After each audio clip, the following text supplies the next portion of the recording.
Okay, I just wanted to make a video here to just put like a little documentary on here to document what we're going to do to the car, where the car's been, when I got the car, just a little history of the car, not only for myself, but next month is my son's 17th birthday, so I'm going to give this to him. This is the car I brought him home from the hospital in, so I'm going to give it to him for his 17th birthday. It's been sitting here for about 8 years. We'll start at the beginning. I bought the car in Walnutport, Pennsylvania in probably summer of 2000.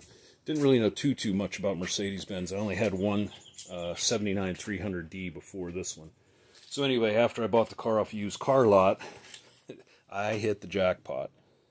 I mean, service records galore for this car. Come to find out, the car was originally bought in Van Nuys, California. So it was dealer serviced up to 110,000 miles. That's all this dealer serviced. Then after that, it must have been serviced by an independent mechanic. So here's all these records. And then we have, there's the build sheet for it. And then we have mine in the back. So I didn't realize it at the time. Why? Keyed me in when I saw this. It was from California. So this is a 1985 Mercedes 300 SD. This was a California emissions car. And what that meant was a few small things. It was 1 year only. So when you open the hood, there was a trap oxidizer on here, which is kind of like catalytic converter, which was recalled because it failed and it kept eating the turbos.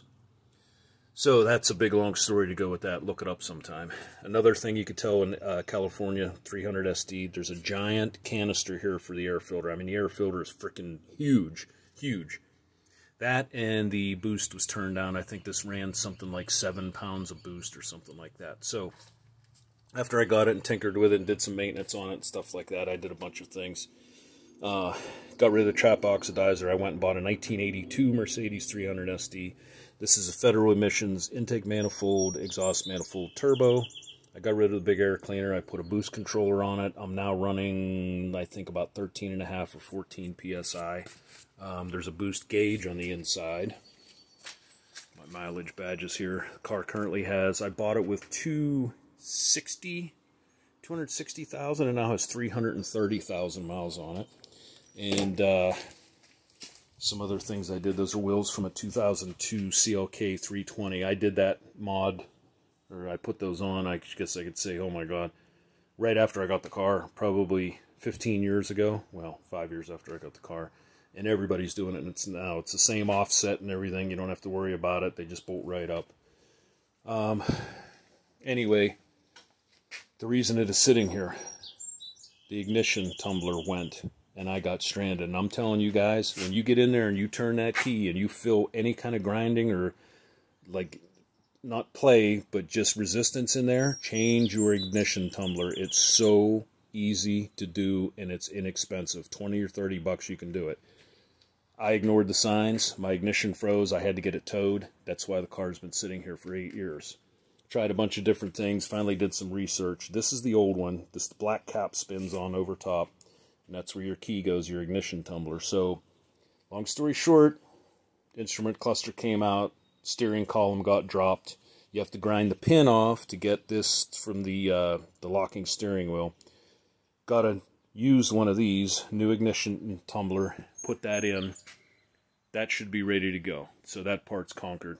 Again, it sat here for 8 years. I have other vehicles, and I got disgusted every time I tried to tinker with it because it was fighting me. So, like I said, my son's going to turn 17, so he's going to get this car. It's time to get it going. So, what we're doing, this is the reason why I'm making the video, just give you a short history of the car. The car is very clean.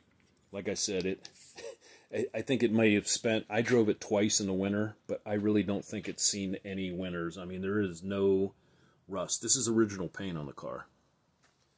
There's one little rust bubble here, one little rust bubble there. Underneath is just really, really clean, other than spider webs from sitting for so long right now. And this will clean up pretty good. I mean, it's very dusty and dirty right now. So, anyway, like I said, I just wanted to make a quick video, kind of document what we have going on. I'm going to make new videos with him and I working on the car and what we're going to do to it. It's been sitting here for 8 years, and it's time to get it going. So we're going to go through the car and get it all safe for him. But I wanted to show you the very first thing I did. I was running a combination of vegetable oil, which I filtered into that 55-gallon drum through a pillowcase. I would then take it and mix it 50-50, sometimes more, sometimes less, with diesel fuel. Never had a problem, just carried some extra fuel filters in the car. But anyway, if you can see under here, I mean, this is all here. It's all solid. Those, you know, I had a little bit of rust on this side, as you can see there. But like I said, it's cobwebs and dusty, dirty under here right now. But it's very solid car underneath. So the first thing I did, so I got up here, here's your rear pumpkin. It's flex disc there, drive shaft. So I got up here and I undid the line, which is why it's greasy right now. And I drained all the old fuel out of it. Button that back up. Looks like I might have to tighten it up a little bit more. But that's it. That's the first thing I did. So I'm going to dump some fresh diesel fuel into it.